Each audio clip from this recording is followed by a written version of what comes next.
Hello guys, welcome back to my new video. तो guys आज की वीडियो में हम महादेव जी की ड्राइंग में कलरिंग करेंगे, जिसके लिए हम यहाँ पर डॉम्स के 12 शेड्स वाले कलर पेंसिल का यूज करेंगे। एंड इससे पहले हमने पार्ट 1 में आउटलाइन को ड्रॉ किया था, तो अगर आप लोगों को आउटलाइन की वीडियो देखना है तो सिंपली आपको नीचे डिस्क्रिप्शन में आउटलाइन वीडियो की लिंक मिल जाएगी, आप लोग वहां से देख लेना। तो गाइज सबसे पहले आप लोगों को फेस में कलरिंग करने के लिए आप लोगों को ब्राउन कलर का यूज करके कलरिंग करना है, जिसके लिए आपको सबसे पहले रेफरेंस फोटो में लाइट एंड डार्क एरियाज को अच्छी तरीके से ऑब्जर्व करना है। एंड रेफरेंस फोटो में जो भी आप लोगों को एकदम से ब्लैक पार्ट दिखे, आपको वहां पर सबसे पहले ब्राउन कलर का यूज करके ही कलरिंग करना है। एंड जहां पर भी आप लोगों को एकदम से ज्यादा हाईलाइट एरियाज दिखे, सिंपली आप लोगों को उन हाईलाइट एरियाज को छोड़कर ही ब्राउन कलर का यूज करके कलरिंग करना है। गाइज आप लोगों को सिंपली इसी तरीके से सबसे पहले रेफरेंस फोटो में लाइट एंड डार्क एरियाज को अच्छी तरीके से ऑब्जर्व करना है। एंड इसके बाद अब आपको सिंपली फुल बॉडी में ब्राउन कलर का यूज करके कलरिंग कर लेना है।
गाइज ब्राउन कलर का यूज करके फुल बॉडी में कंप्लीट कलरिंग कर देने के बाद अब आपने सिंपली जो भी ब्राउन कलर का यूज करके डार्क एरियाज में कलरिंग किया है, उसमें अब आपको सिंपली डार्क ब्लू कलर का यूज करके कलरिंग करना है।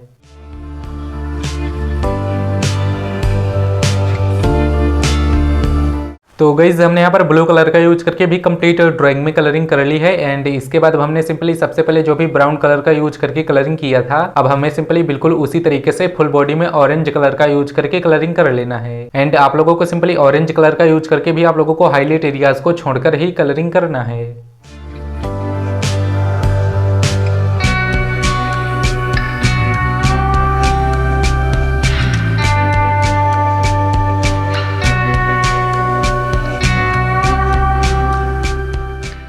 ऑरेंज कलर से भी कंप्लीट ड्राइंग में कलरिंग कर देने के बाद अब हमें रेफरेंस फोटो में जहां पर भी और ज्यादा डार्क एरियाज दिख रहे हैं, अब हमें सिंपली वहां पर रेड कलर का यूज करके कलरिंग कर लेना है।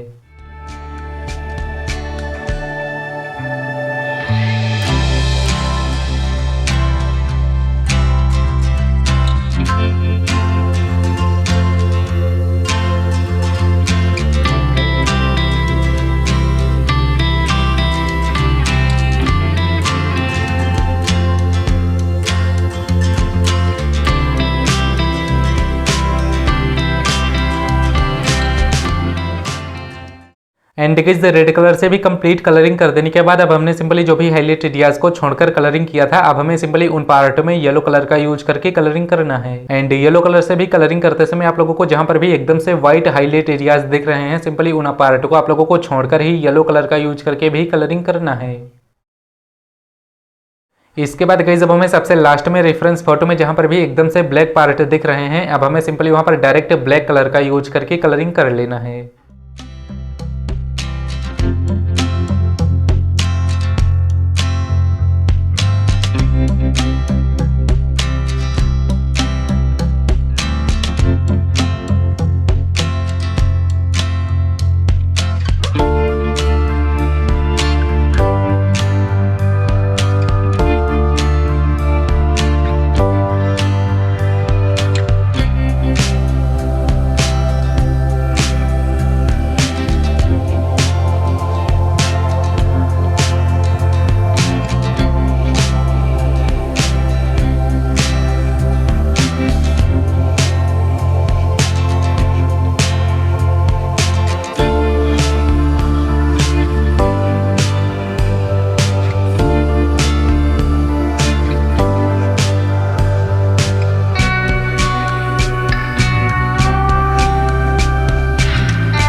गाइस हमने यहाँ पर कंप्लीट ड्राइंग में कंप्लीट कलर को अप्लाई कर दिया है। इसके बाद अब हमें सिंपली इन सभी कलर्स को आपस में ब्लेंड करने के लिए सिंपली व्हाइट कलर का यूज करना है एंड व्हाइट कलर का यूज करके हमें एकदम लो प्रेशर देकर इन सभी कलर्स को आपस में ब्लेंड कर लेना है।